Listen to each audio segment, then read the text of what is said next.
Shalom, chers frères et sœurs. Je suis le père Florent Anoï.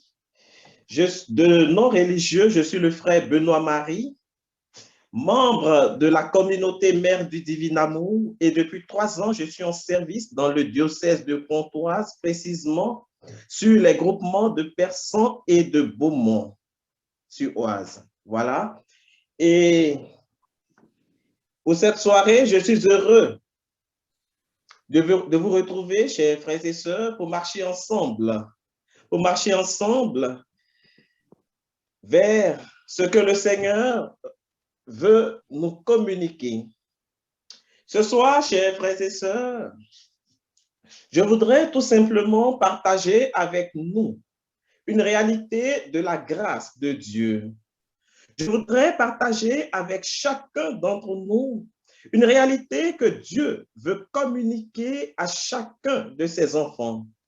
Nous qui sommes présents, mais également nos familles, nos connaissances.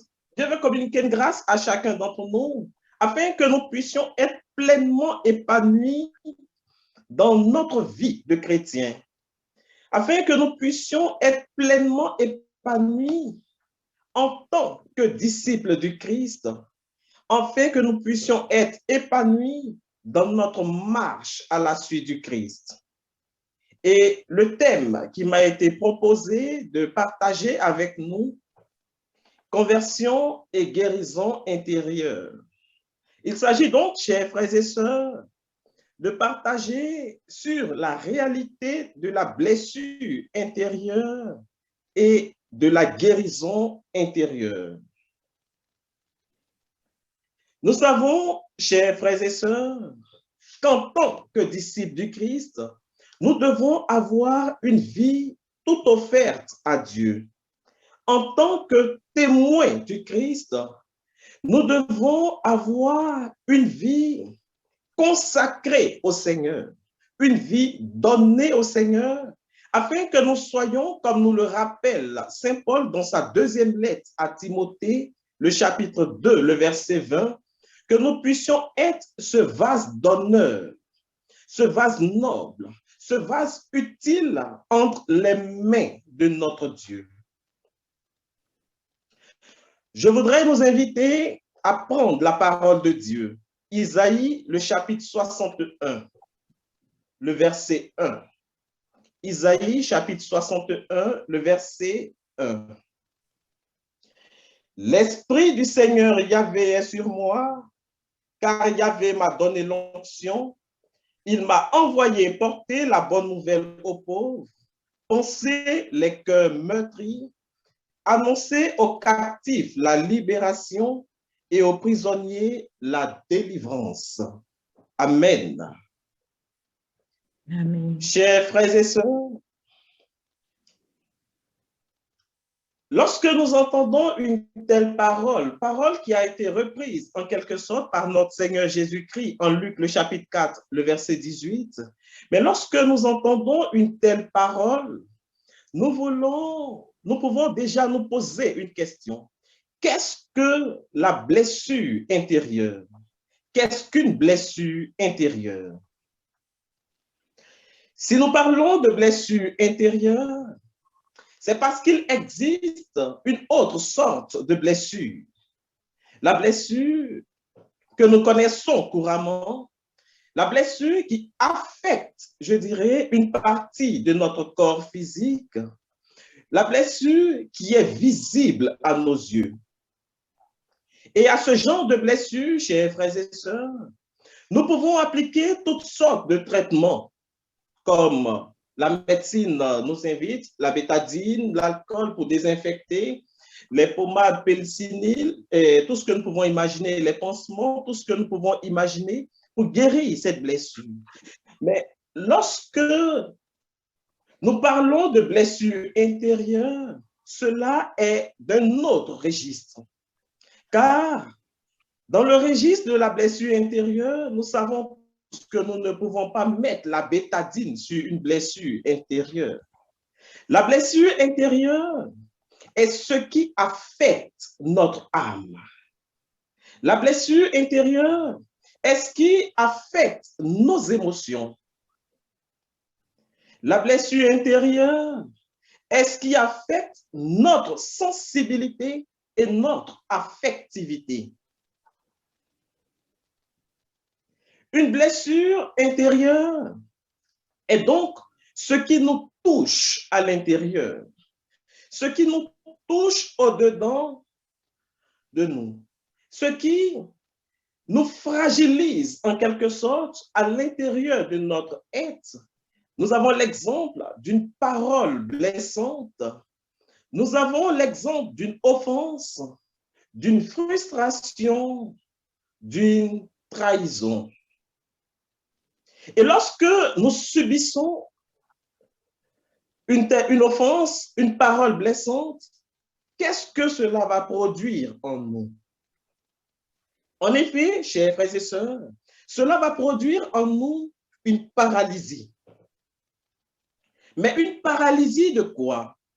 Cela va produire en nous une paralysie de la faculté que Dieu a mise en nous de pouvoir communiquer avec le prochain. Cela va produire en nous la paralysie de la faculté que Dieu nous donne de pouvoir échanger, de pouvoir partager avec nos frères, avec nos sœurs. C'est ce qui fait que lorsque nous sommes blessés par une personne, nous avons tendance à dire, je ne parle plus à cette personne. Je ne veux plus avoir quelque chose de commun avec cette personne. Je vais rayer cette personne de mon répertoire. Lorsque nous sommes blessés, il y a une sorte de paralysie au-dedans de moi qui fait que je deviens tout de suite comme un estropié, comme un handicapé. Je ne peux donner l'amour car en moi, le cœur que Dieu a mis, le cœur qui doit aimer a été blessé, a été affecté. Alors, cela risque de me conduire en quelque sorte sur un repliement sur moi-même. Lorsque je suis blessé, j'ai tendance à me fermer aux autres.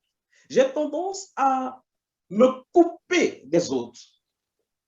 Et si pour les blessures qui touchent à notre corps physique, nous pouvons appliquer les traitements de la médecine ou pour certaines blessures qui deviennent de plus en plus graves, je dirais, nous sommes obligés de faire des soins encore plus poussés, prendre peut-être même des antibiotiques. Nous pouvons nous dire, que pouvons-nous faire lorsque nous subissons une blessure intérieure? Lorsque nous sommes blessés,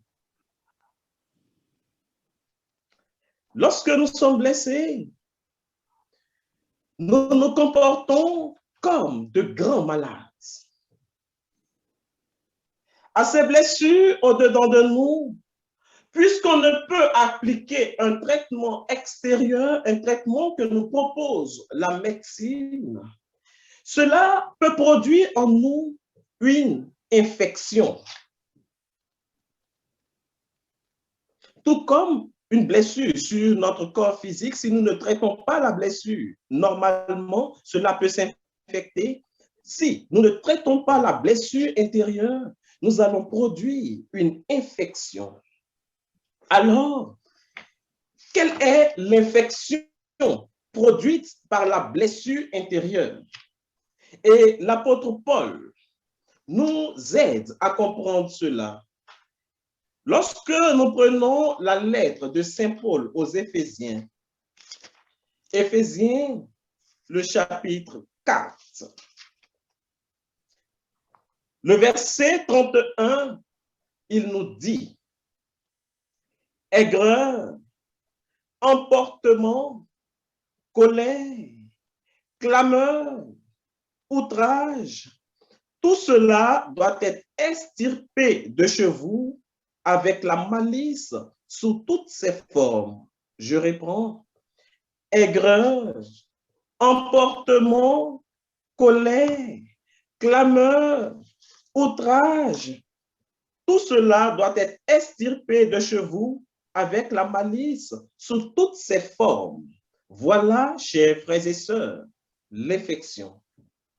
Lorsque nous sommes blessés au-dedans de nous, cela va produire en nous l'aigreur. Cela va faire que nous adoptons une attitude de colère. Nous avons un comportement disproportionné par rapport à l'action, par rapport à l'acte qui est posé. Aujourd'hui, frères et sœurs, beaucoup parmi nous n'arrivent plus à se comprendre eux-mêmes. Bien des fois, on réalise qu'à certains moments de notre vie, nous fonctionnons, on pourrait dire, à l'envers. Et l'une des causes, c'est cela. Parce que la vie en elle-même, notre histoire, notre existence est remplie d'expériences bonnes, mais également d'expériences douloureuses, d'expériences difficiles. Et toi et moi, mon frère et ma soeur, nous pouvons être victimes de plusieurs souffrances au contact de notre prochain. Nous pouvons être victimes au contact de nos semblables. Ce qui est le plus curieux, chers frères et sœurs, les frustrations, les blessures qui nous marquent, les blessures qui nous affectent, ce sont les blessures qui nous sont infligées par ceux-là même que nous aimons d'une façon particulière.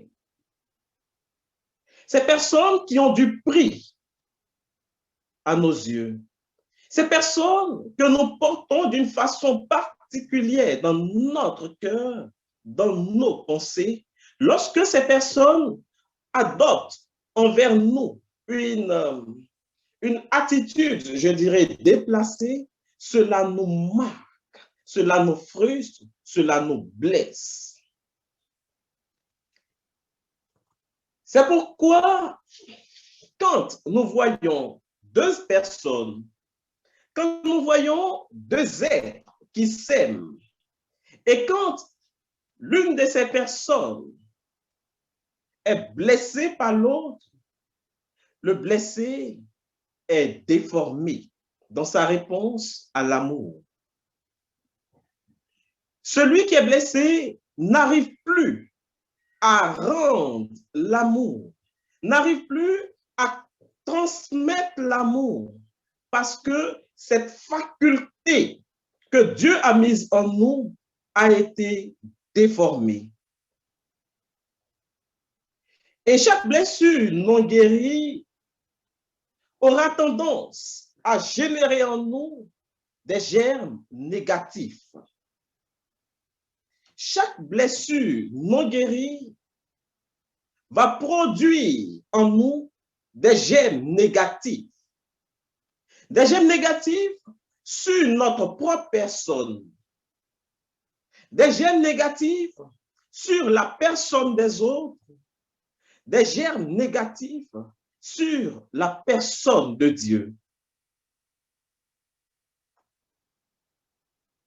Et frères et sœurs, pour savoir si nous sommes blessés, si je suis blessé dans mes rapports, dans mon rapport avec les autres, avec Dieu, il y a un baromètre, il y a une méthode toute simple que nous pouvons observer. Regardons ensemble certaines attitudes. Il y a des personnes, par exemple, lorsqu'elles prient, lorsqu'elles font une demande à Dieu et qu'elles ne voient pas l'exaucement de cette demande, tout de suite, ces personnes abandonnent. Et elles commencent à dire au-dedans d'elles-mêmes, moi-même, je sais que Dieu ne m'aime pas. Je sais que Dieu ne m'écoute pas. Moi-même, je sais que Dieu, il écoute les autres. Mais lorsque je m'adresse à lui, il ferme ses oreilles. C'est une blessée, une telle personne. Elle est blessée parce qu'elle porte en elle des germes négatifs. Une telle personne est blessée parce qu'elle ne se sent pas aimée de Dieu. Cette personne a un regard sur elle qui n'est pas le regard que Dieu a sur sa personne. Ce n'est pas le regard que Dieu a sur sa personne parce qu'il y a cette graine. Cette graine issue des frustrations et des souffrances de cette personne.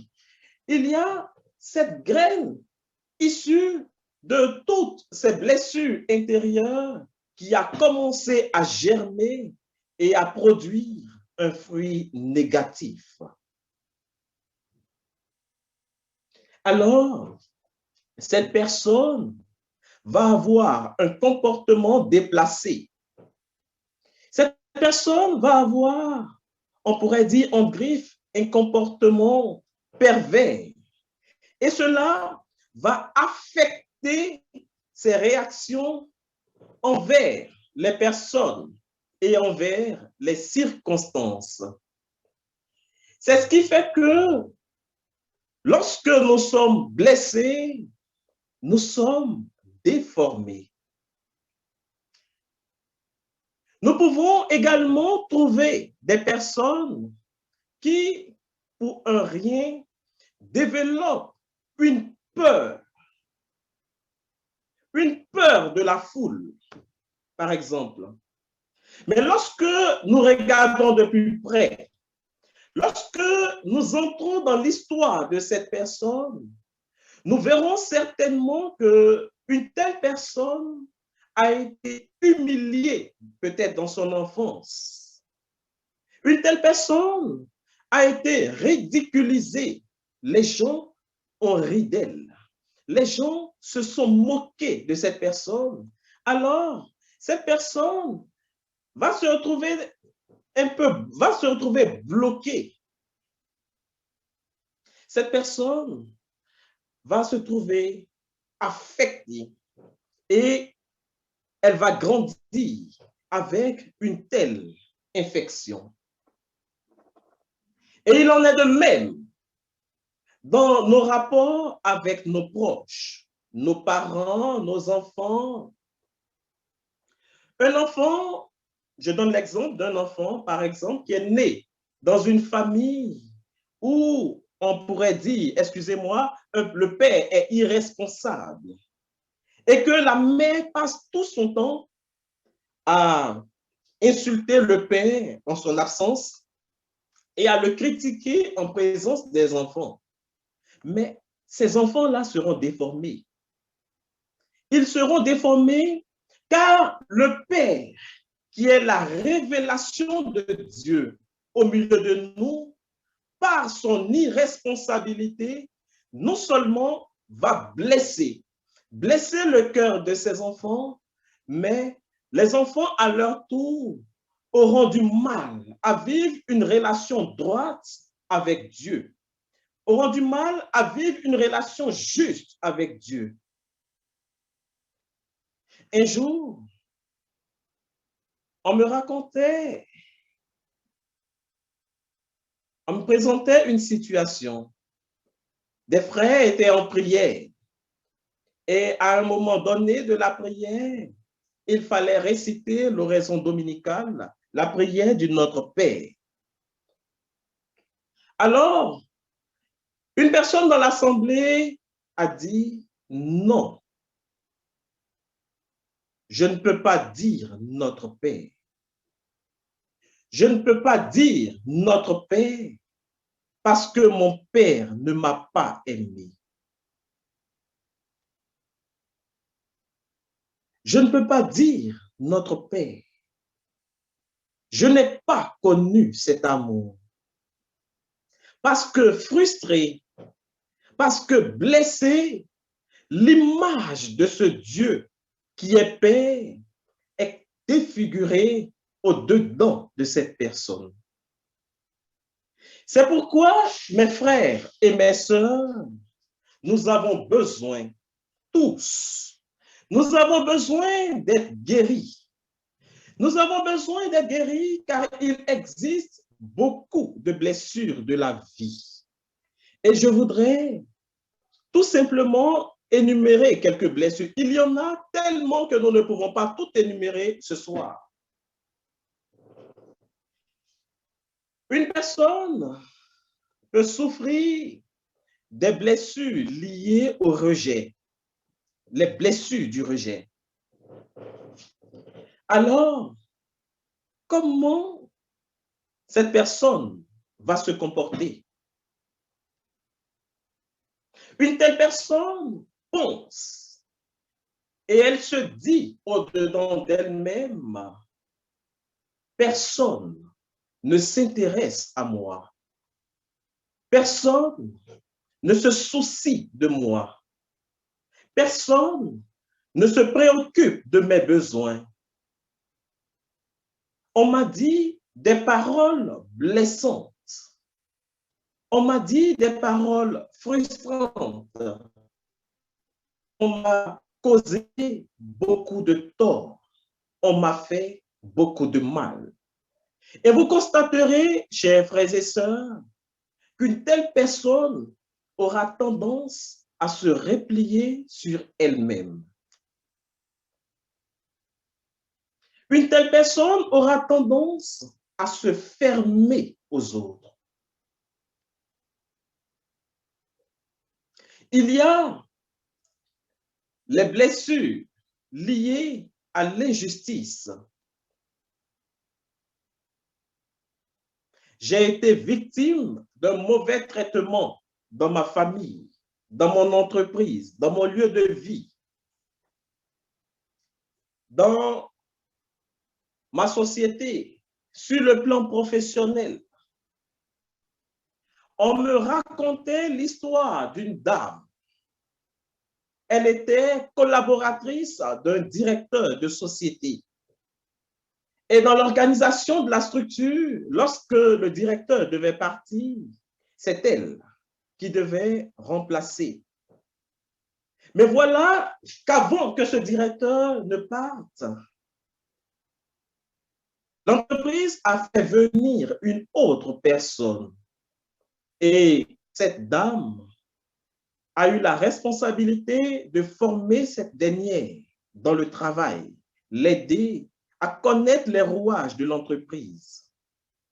Quelques mois après, le directeur s'en va et à la grande surprise, on nomme celle qui vient d'arriver dans l'entreprise, directrice. C'est elle qui est nommée à la place de l'ancienne. C'est elle qui est nommée à la place de l'ancienne. En remplacement du patron, en remplacement du directeur. Cela va affecter l'ancienne et ça va jouer sur son rendement. Ça va jouer sur sa relation. Elle va commencer à être désagréable parce que c'est la même qu'elle a formée devient son responsable, devient son patron. Celle qui a été nommée récemment également, après quelque temps, démissionne parce qu'elle subit des menaces. Alors la direction décide maintenant de nommer l'ancienne, celle qui l'avait formée. Mais elle était tellement blessée au-dedans d'elle-même, elle était tellement frustrée que non seulement elle refuse le poste, mais elle démissionne de la société pour aller faire demande d'emploi.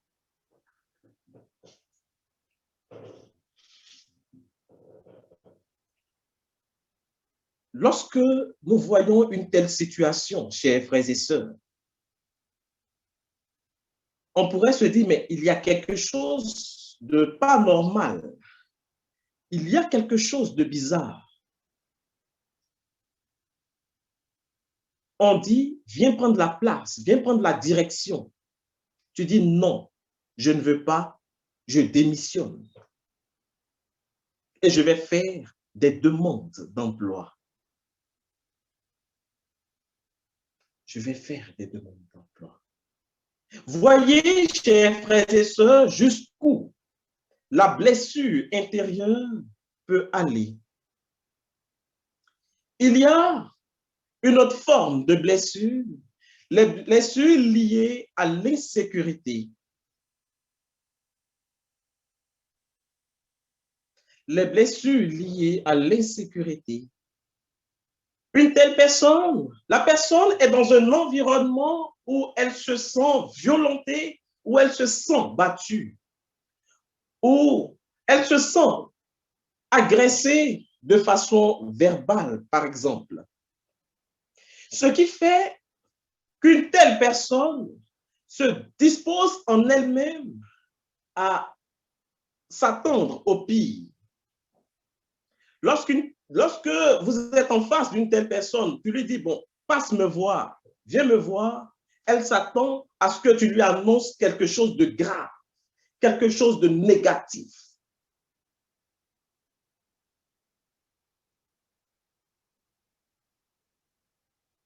Elle s'attend à quelque chose de bizarre. Oui, frères et sœurs, les blessures intérieures nous déforment. Les blessures intérieures nous coupent de la grâce de Dieu.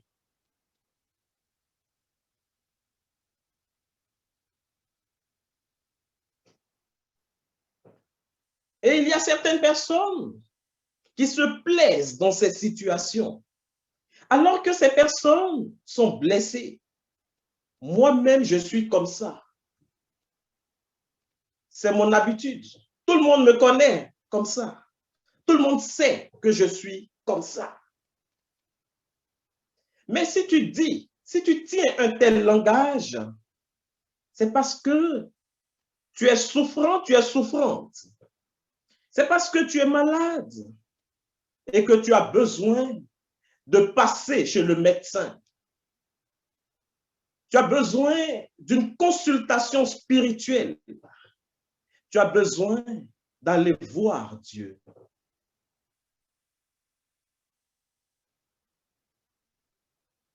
Lorsque tu tiens de tels propos, c'est parce que tu as besoin d'aller en hospitalisation spirituelle. Car tu n'es pas comme ça. Tu n'es pas comme ça. Et tu peux devenir l'homme ou la femme selon le cœur de Dieu.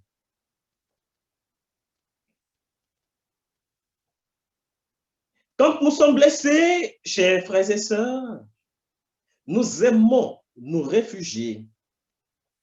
Et aujourd'hui, nous pouvons constater qu'il y a de moins en moins des relations solides entre hommes et femmes parlant du mariage, parce que tout simplement, c'est deux blessés qui se rencontrent. Et puisqu'ils ne sont pas passés chez le médecin spirituel pour être guéris de leurs blessures, chacun cherche à se réfugier chez l'autre. L'homme cherche une consolation dans la femme et la femme fait tout de même comme si on était en présence d'une infirmière qui s'occupe des malades. Et quand l'infirmière ne sait pas rendre certains services, le malade ou la malade est frustré. Il est blessé. C'est l'une des raisons pour lesquelles beaucoup de relations entre hommes et femmes ne durent plus, frères et sœurs. Parce que l'homme et la femme ne sont pas allés en consultation ou en hospitalisation spirituelle pour être guéris. Pour être guéris de toutes ces situations emmagasinées, je dirais, dans leur être. Oui, frères et sœurs.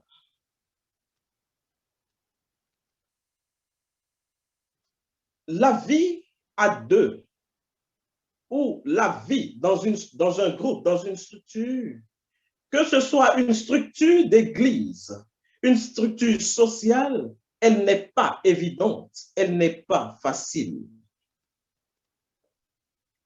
Parce que si nous sommes blessés, si nous sommes gravement blessés et que nous entrons dans une structure, nous allons tout mélanger. Mes frères et mes sœurs, l'Écriture nous dit que l'amertume quitte.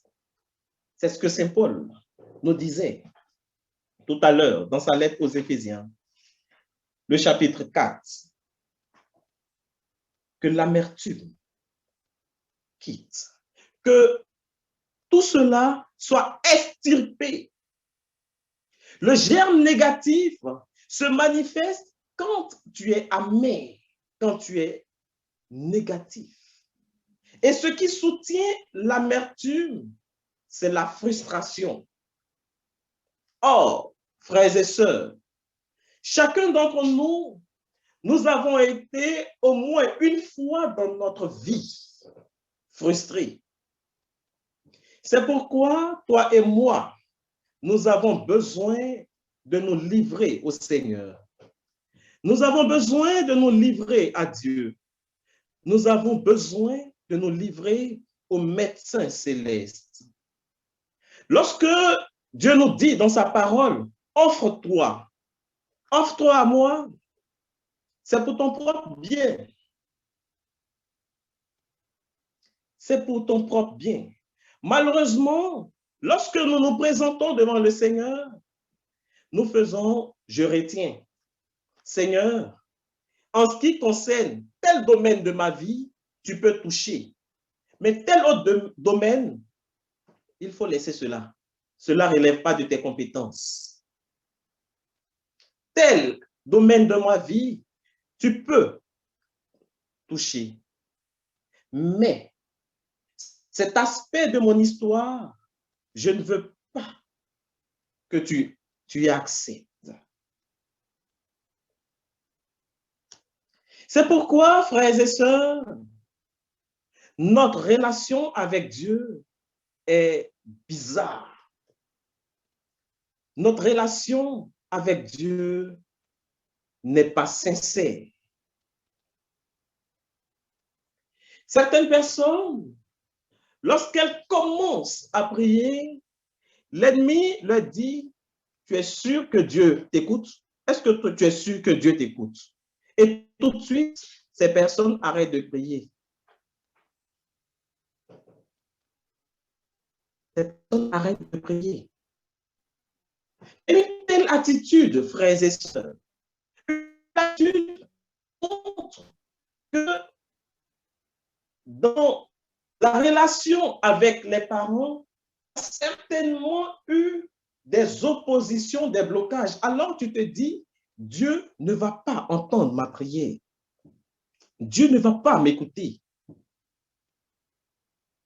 Tu te dis, ce n'est pas la peine de présenter, ce n'est pas la peine de présenter à Dieu ma demande, parce que Dieu ne va pas m'exaucer.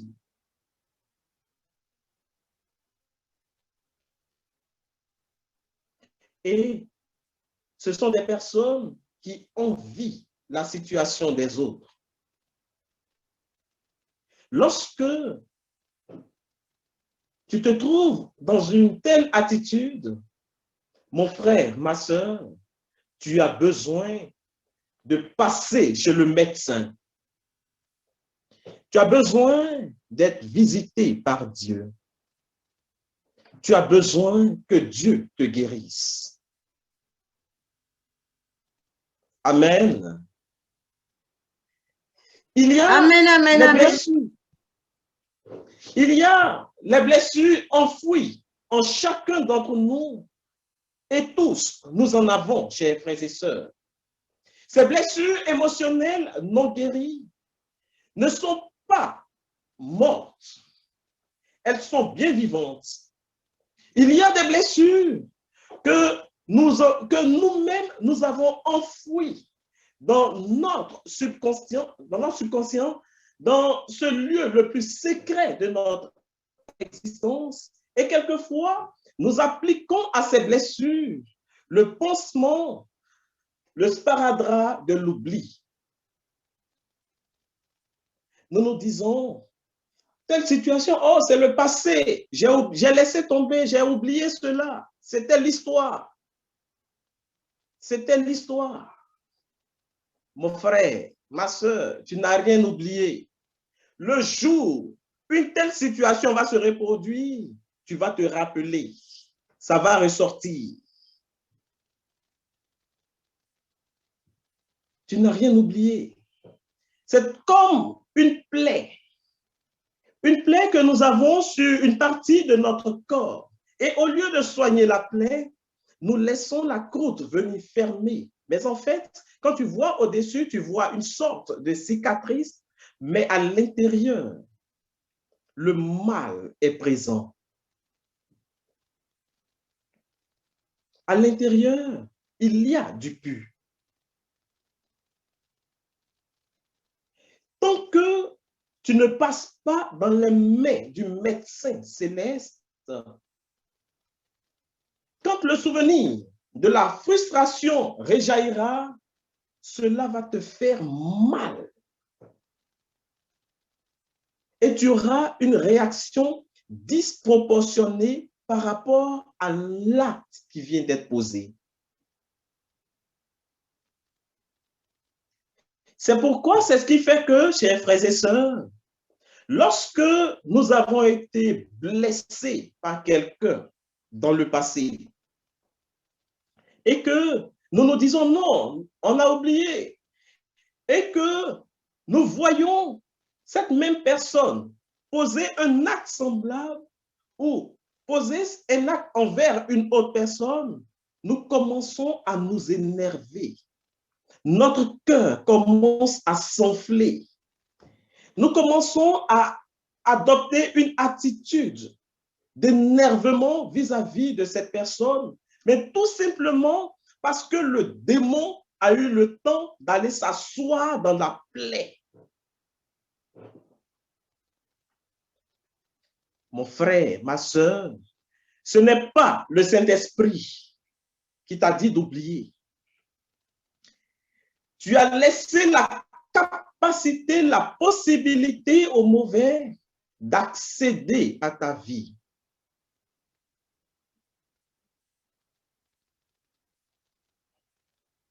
Tu as laissé le mauvais avoir raison de toi. Et quand Dieu permet que tu ressentes ces différents mouvements dans ton cœur et dans ton pensée, et dans ta pensée, excusez-moi, c'est le signe que tu dois entrer en hospitalisation spirituelle pour te laisser guérir par le médecin. Imaginez, chers frères et sœurs, un tel cœur blessé, perforé, un tel cœur, et tu entres dans une relation, tu entres dans une structure. Mais si tu ne prends garde, tu vas empoisonner ta maison, ton foyer, tu vas empoisonner ton groupe, tu vas empoisonner ta paroisse. Tu vas empoisonner tes amis, ton cercle de vie.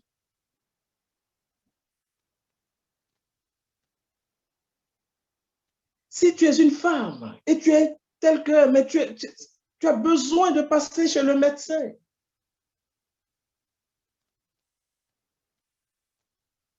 Frères et sœurs, nous allons prendre la parole de Dieu. Proverbe, le chapitre 14, le verset 1. Proverbe, chapitre 14, le verset 1.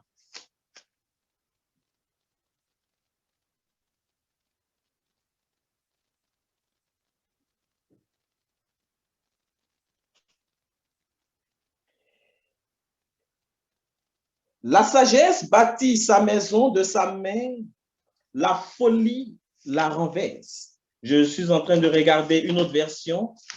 quelquefois, je me promène dans les versions. Là, j'étais dans la version Jérusalem. Je prends la version français courant.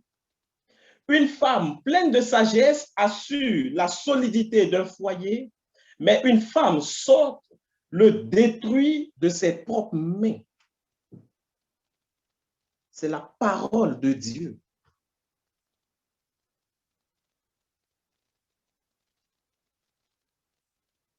Mais cette femme, cette personne insensée qui détruit son foyer, qui détruit son groupe, qui détruit sa structure, mais c'est parce qu'elle est tout simplement blessée. Et ici, frères et sœurs, ses propres mains peuvent être perçues comme les actes qu'elle pose au sein de sa maison, au sein de son groupe, au sein de sa paroisse. Car un blessé non guéri devient lui-même un blessant.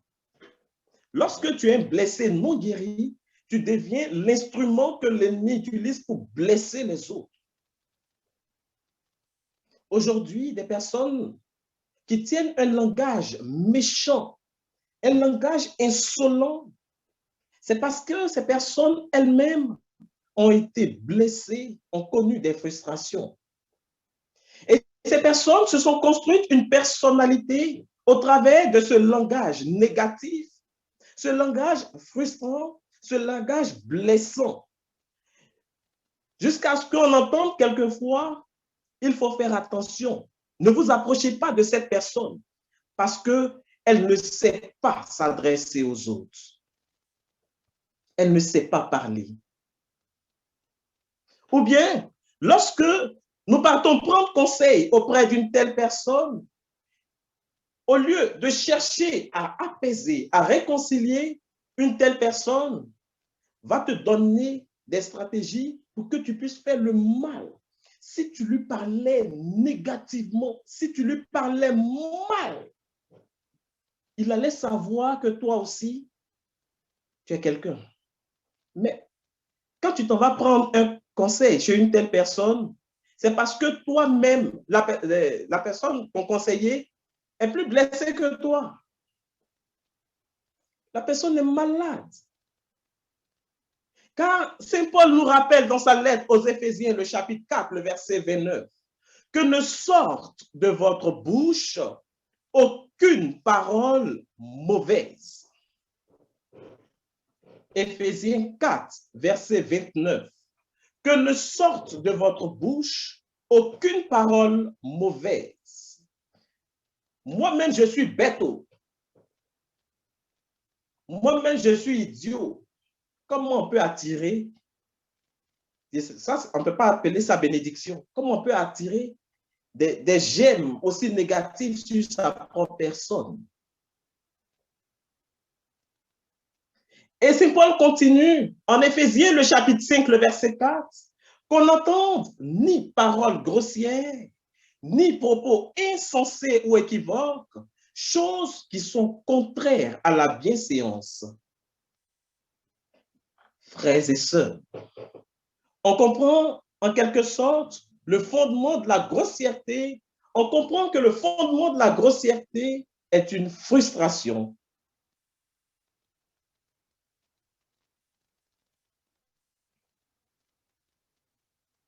Toutes ces réactions, donc, frères et sœurs, nous déforment. Et ces réactions, puisqu'elles nous déforment, vont nous éloigner des bénédictions que Dieu a prévues pour nous. Car comme nous le rappelle le prophète Jérémie, en son chapitre 17, le verset 9, non, chapitre 29, même je vais retrouver le passage, en fait, je ne sais plus si c'est 29. Je formule pour vous des projets de bénédiction, mais je vais revenir à ça tout à l'heure. Comme nous le rappelle le prophète Jérémie, le cœur de l'homme en lui-même, il est malade et il est compliqué. Ça, c'est Jérémie 17, le verset 9. Le cœur de l'homme, il est malade et compliqué. Qui peut le reconnaître? Et c'est la raison pour laquelle, quand Dieu apporte une grâce, quand Dieu apporte une bénédiction, nous ne pouvons pas voir parce que nous ne sommes pas disposés. Notre cœur n'est pas ouvert pour recevoir la grâce que Dieu veut nous communiquer.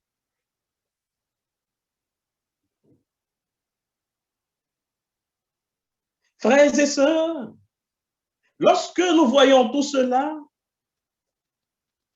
nous sommes invités à revenir à la source qui est Dieu, afin qu'il puisse nous guérir. Nous sommes invités à nous laisser guérir par le Seigneur. Si nous ne nous laissons pas guérir, nous ne pouvons pas être la révélation des fils de Dieu. Aujourd'hui, frères et sœurs, dans notre Europe, dans nos communautés paroissiales, on peut voir que la foi est en train de fuir. Nos communautés se vident. La foi est en train de disparaître. Nous avons tous le devoir, de par notre grâce baptismale, nous avons le devoir de révéler au monde la présence de ce Dieu vivant et ressuscité. La Bible nous dit, le monde entier soupire après la révélation des fils de Dieu.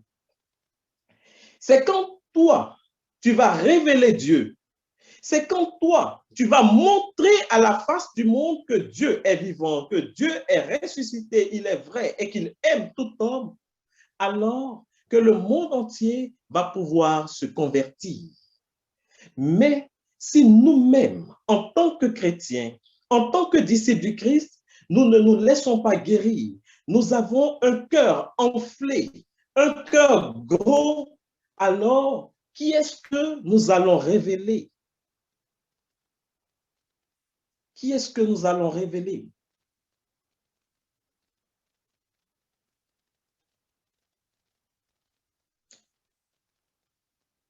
Frères et sœurs, le psaume 101, les versets 4 à 5, psaume 101, les versets 4 à 5 nous disent, « Le cœur pervers s'éloignera de moi. Je ne veux pas connaître le méchant, dit le Seigneur. Celui qui calomnie en secret son prochain, je le réduirai au silence.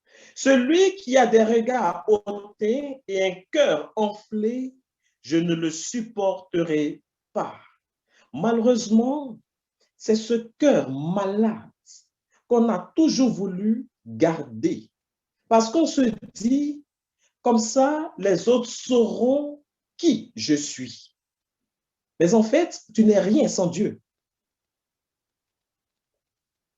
Tu n'es rien sans la présence de Dieu. Les autres sauront qui tu es. Si tout de suite Dieu te retire son souffle de vie, tu es qui? Tu n'es rien. Tu es l'humus. Tu es la terre. Tu n'es rien. Dieu nous a mis sur la terre pour qu'on sache qu'au travers de nous, que Jésus est vivant. Voilà notre rôle de chrétien. Voilà le rôle que Dieu nous a assigné. Et c'est dans ce but que Dieu nous a envoyés en ce temps pour parler de sa part, pour être la révélation de Dieu. Nous n'avons pas été créés pour faire des histoires, pour faire des palabres. Nous avons oublié l'évangile, frères et sœurs. Nous-mêmes, nous voulons écrire notre propre évangile. Jésus, nous sommes en 2022 et en 2022, c'est comme ça doit fonctionner. C'est comme ça, c'est comme cela que ça doit fonctionner. Jamais ça ne peut marcher. C'est pourquoi, frères et sœurs, la faveur de Dieu ne se manifeste pas. Aujourd'hui, dans notre Europe, les hommes et les femmes ont besoin de voir un Dieu vivant, ont besoin de voir un Dieu présent, un Dieu qui prend soin, un Dieu capable.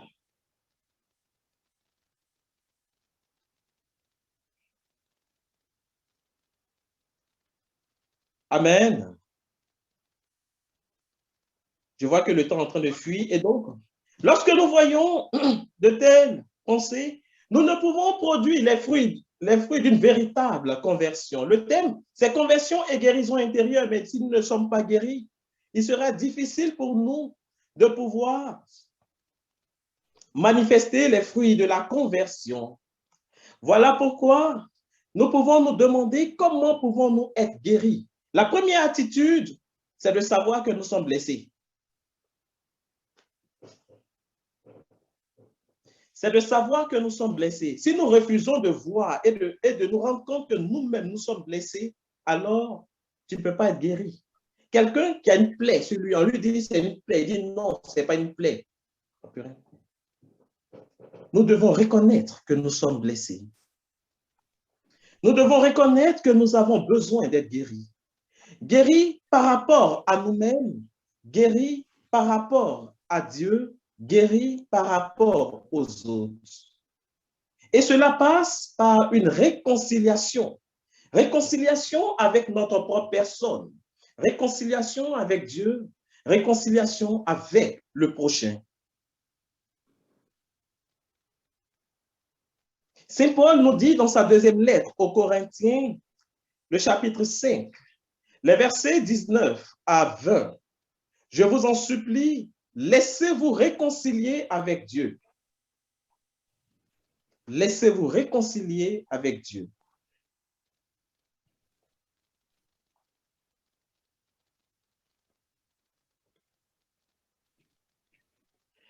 La réconciliation avec soi-même, cela n'est pas évident, cela n'est pas facile. Mais il faut apprendre à se pardonner à soi-même. Il faut apprendre à s'abandonner à Dieu. Il faut apprendre à se donner, à se livrer au Seigneur. Car comme on le rappelle les Écritures, c'est par ces meurtrissures que nous sommes guéris. Jésus a payé le prix pour cela. Jésus a payé le prix pour que toi et moi, mon frère et ma soeur, nous puissions être guéris, nous puissions être justifiés. Lorsque cela devient difficile, il est important que nous puissions nous abandonner à Dieu. Nous devons nous réconcilier avec notre histoire, notre passé. Ces lieux de nos vies qui ne nous honorent pas, mais qui ont besoin d'être présentés aux médecins, qui ont besoin d'être présentés à Dieu afin qu'il puisse nous guérir, nous soulager, nous réconcilier avec Dieu, nous réconcilier avec nous-mêmes, je dirais, nous amène à avoir cette attitude d'humilité, cette petitesse de vie, nous amène à croire que Dieu veut notre bien. Il nous faut également nous réconcilier dans notre rapport à Dieu. Savoir que Dieu veut notre bien. Et tout concourt au bien de ceux qui aiment Dieu. Même si une situation est difficile, même si une situation est compliquée, savoir reconnaître que si je passe par cette situation, c'est parce que Dieu veut que j'ai une élévation meilleure demain.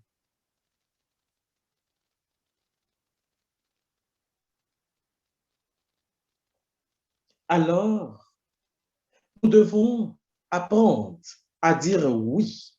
À dire oui à notre propre personne, oui à nos forces, oui à nos capacités, mais aussi oui à nos fragilités, oui à nos limites. Seigneur, c'est avec mes limites que je viens à toi, que je m'abandonne à toi.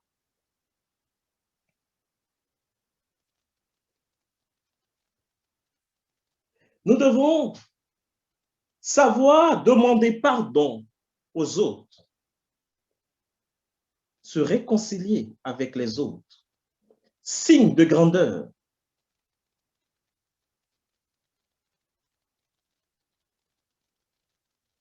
Nous devons demander pardon.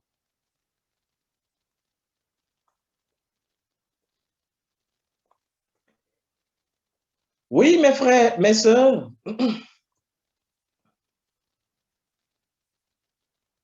Nous sommes invités donc à nous laisser guérir. Nous laisser guérir par Dieu, par le Seigneur. Alors, si nous nous laissons guérir, si nous nous laissons rejoindre par le Seigneur, alors nous pourrons être ce vase d'honneur. Ce vase d'honneur que Dieu veut utiliser pour notre propre conversion, mais aussi pour la conversion des autres. Demandons-lui tout simplement la grâce au cours de ce cheminement de nous aider à nous dessaisir de ces lieux enfouis en nous-mêmes, de ces lieux que peut-être nous n'avons pas connaissance. Je n'ai pas cité toutes les blessures parce que je regarde le temps qui est en train de courir. Les blessures liées au deuil d'un être proche. Je n'ai pas voulu entrer dans tout cela parce que plus ou moins nous savons cela. Voilà. Et demandons au Seigneur de nous rejoindre dans notre histoire, qu'il puisse nous guérir pour que nous puissions être ces vases d'honneur, ces témoins authentiques et vrais pour que notre monde, notre société puisse recevoir la révélation des fils de Dieu, la révélation des enfants de Dieu. Que Dieu nous bénisse. Amen. Je vais nous proposer de porter notre méditation sur Proverbe, le premier texte, Proverbe 17, Proverbe chapitre 17, le verset 22.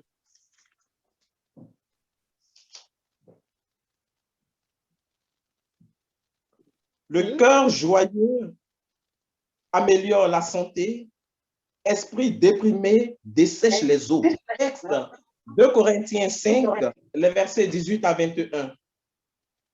J'ai juste pris les versets 19 et 20 tout à l'heure, mais nous pouvons prendre à partir du verset 18. Et le troisième test, le psaume 147. Le psaume 147, entre parenthèses 146, le verset 3.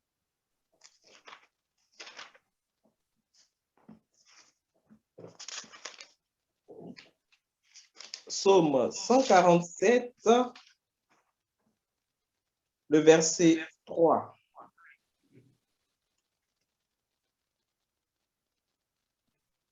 Parlant de Dieu, il guérit les cœurs brisés et qui bondent leurs blessures. Alors, on m'a demandé également 5 sujets, 5 questions. Alors, la première question qui peut nous aider dans notre méditation, après une révision de notre vie personnelle avec la grâce de l'Esprit Saint, avec ses joies et ses difficultés, est-ce que nous nous sentons aimés par Dieu? Est-ce que nous nous sentons aimés par Dieu? Mais nous pouvons répondre à cette question après une révision de notre vie, de notre histoire. Bien souvent, nous nous disons devant telle ou telle situation, Dieu ne m'aime pas. Ou bien Dieu m'aime. La deuxième question, jusqu'où permettons-nous à Dieu d'agir dans notre vie?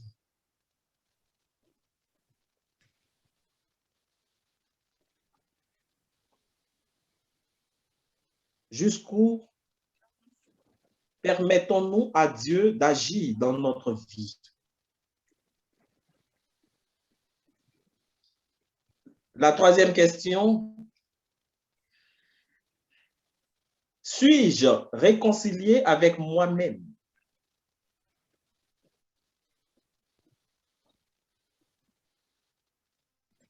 Suis-je réconcilié avec moi-même?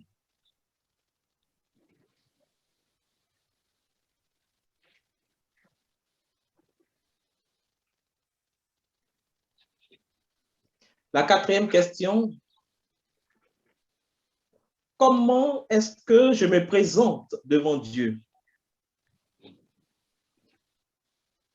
Comment est-ce que je me présente devant Dieu? Est-ce que je me présente comme un enfant qui fait confiance à son père? Est-ce que je me présente comme un serviteur ou une servante ou un esclave? Est-ce que je me présente comme quelqu'un qui s'avance devant son bourreau? Est-ce que je me présente comme un accusé devant le juge? Comment est-ce que je me présente devant Dieu? Dieu est-il lointain pour moi? Est-il un juge? Est-il un bourreau? Est-il un père?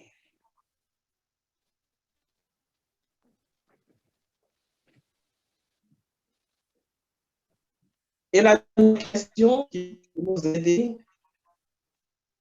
au moment des preuves et des difficultés, quels sont mes lieux où je trouve mon refuge? Est-ce que je trouve mon refuge dans les murmures, dans la vengeance, dans les calomnies, dans la désolation ou la tristesse, dans la peur ou l'angoisse, ou bien je trouve mon refuge dans la prière, dans la méditation de la parole de Dieu? Je pense que ce sont des questions, c'est un exercice que nous devons essayer de faire en toute simplicité, en pleine confiance vis-à-vis de Dieu.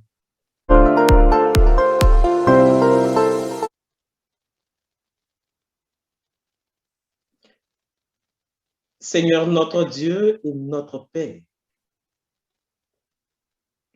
nous te bénissons et nous te rendons toute la gloire. Tu es le Dieu de la vie.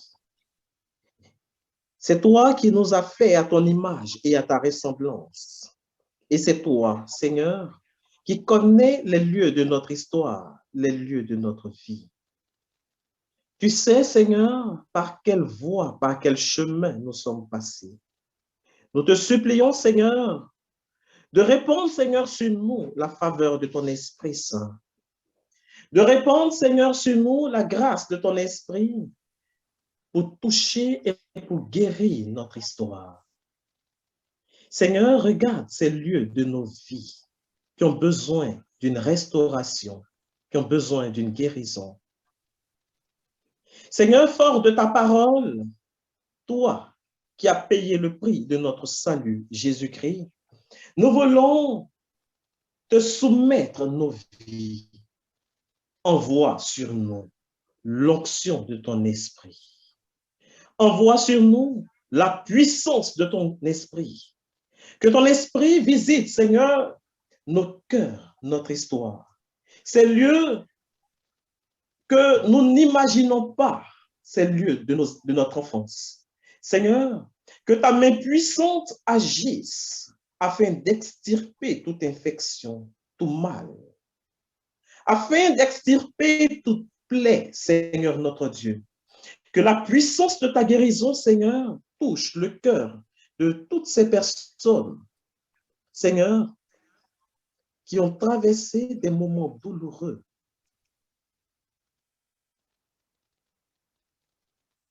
Seigneur, touche le cœur et restaure, Seigneur, cette personne qui commence à être gagnée par le découragement.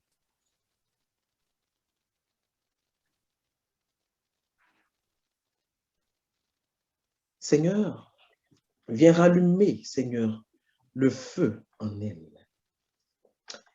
Il y a une personne parmi nous, tu te sens marginalisé. Tu te dis, les gens ne te comprennent pas. Tu te sens frustré. Et pour cela, tu te dis, à quoi bon? À quoi bon?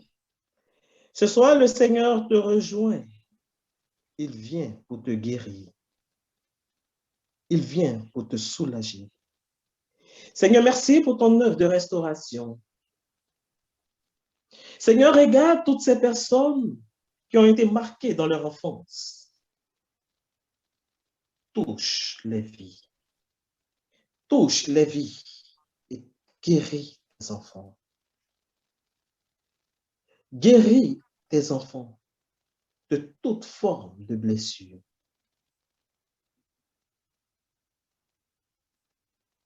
Seigneur, merci. D'étends ta miséricorde, Seigneur, à tous ceux qui, en cette soirée, n'ont pu se joindre à nous. Nous te les confions.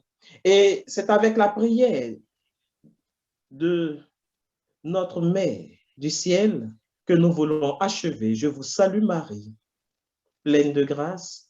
Le Seigneur soit avec vous. Vous êtes bénie en toutes les femmes, et Jésus, le fruit de vos entrailles, est béni. Sainte Marie, Mère de Dieu, priez pour nous, pauvres pécheurs, maintenant et à l'heure de notre mort. Amen. Amen.